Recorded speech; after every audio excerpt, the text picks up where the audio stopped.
पण मला सांगा, असं एक साधारण समज आहे की डेस्टिनेशन वेडिंग म्हणजे खर्चिक असतं, असं तर खरंच आहे का ते?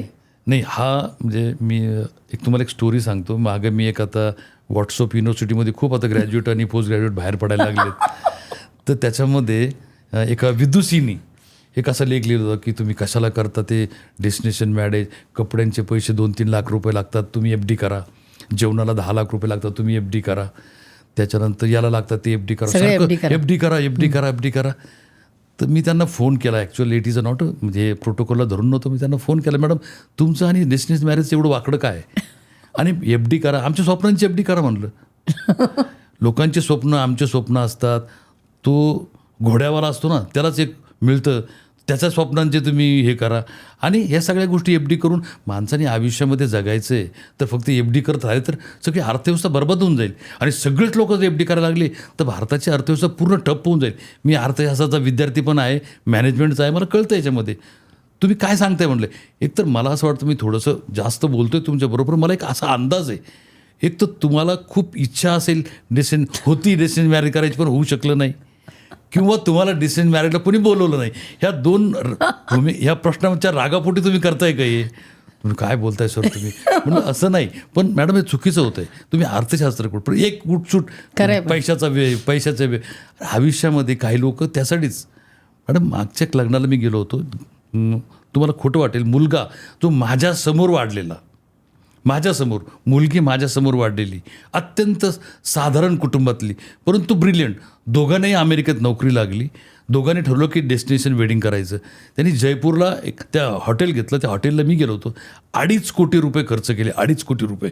आणि डेस्टिनेशन मॅरेज अफलातून. ते म्हणे आमच्या जीवनातलं हे आमचं स्वप्न होतं. भले आमचे 2.5 कोटी गेले, आम्हाला काय वाटत. परंतु इतकं अप्रतिम. मी त्या प्रत्येक पार्टिसिपेट झालो, म्हणजे प्रत्येक गोष्टीला त्या ठिकाणी. आणि आता मोठमोठे आता सगळे जे ब्रँडेड लोक जे आहेत त्यांचे समजा भारतामध्ये एक 10-12 असे मोठे मॅरेजेस झालेले आहेत डेस्टिनेशन वेडिंग्स, की त्या वेडिंग त्या पद्धतीने ते वेडिंग करायचा त्यांनी प्रयत्न केला. आता लोकांना कशामध्ये पैसे खर्च करायचे आणि कशामध्ये बचत करायची लोकांना खूप कळते. लोक माझ्याकडं पैसाच नाही आहे तर मी नाही करणार, मला माहिती आहे. पण म्हणजे खर्चिक आहे का? खर्चिक नक्कीच नाही आहे. मी तुम्हाला कसं सांगतो तुम्हाला. आता सर्वसाधारणपणे मोठे पॉलिटिकल लोक असतात, ते लग्न करतात.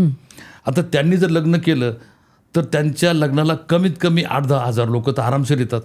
तुम्ही 8-10 हजार लोक गुणिले एक साधं जेवण म्हटलं तरी तुम्ही 700-800 रुपये पकडा, 1000 रुपये पकडा, तर किती खर्च झाला. त्यांना ट्रान्सपोर्टेशन, एवढा मोठा मंडप घालणं आणि खूप खर्च होतो त्याच्यामध्ये. त्यापेक्षा आमच्याकडे 200 लोक घेऊन या, वधूकडचे 100 लोक, इकडे 100, आणि 3 दिवसाचा खर्च आणि त्यांच्या तो 5-6 हजार लोकांच्या लग्नाचा खर्च त्या तुलनेने खूप कमी असतो. त्यामुळे डेस्टिनेशन मॅरेजमध्ये खूप खर्च होतो, ही एकदम चुकीचं आहे. म्हणजे हे मला मान्यच नाही. लोक बोलतात, लोकांना माहिती आहे की मला ह्या ठिकाणी एवढा खर्च करायचा आहे. आणि अत्यंत मी सुरुवातीला मी याच्यावर खूप रिसर्च केला मॅडम. सर्वसामान्य लोकांना लग्न करता येईल अशा पद्धतीने आम्ही बेतलेलं आहे आमचे डेस्टिनेशन वेडिंग. सर्वसामान्य माणसाला, तो फार मोठे श्रीमंत नाही, फार मोठा श्रीमंत असेल तर ते वेगळ्या पद्धतीने करू शकतात, परंतु सर्वसामान्य माणूस करू शकेल इथपर्यंत आम्ही आमची कॉस्टिंग कमी केलेली आहे. आणि ती कॉस्टिंग कमी करायचा उद्देश असाच की आम्ही व्यवसाय करत नाही, आम्ही काहीतरी याच्यामधून सर्वसामान्याला एक मिळावं संधी.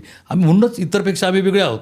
आम्ही अगदी कमी कालावधीमध्ये आज डेस्टिनेशन वेडिंगमध्ये इतक्या याच्यामध्ये पोहोचलो आहे, त्याचं कारणच आहे. पण आता आपण जर मुंबई, पुण्याला किंवा ठाण्याला आपण एक हॉल घेऊन वेडिंग केलं तर त्याचा खर्च किती येतो? आणि तुमच्याकडे सेम म्हणजे 1-2 दिवसाचं वेडिंग केलं तर त्याचा खर्च किती येतो?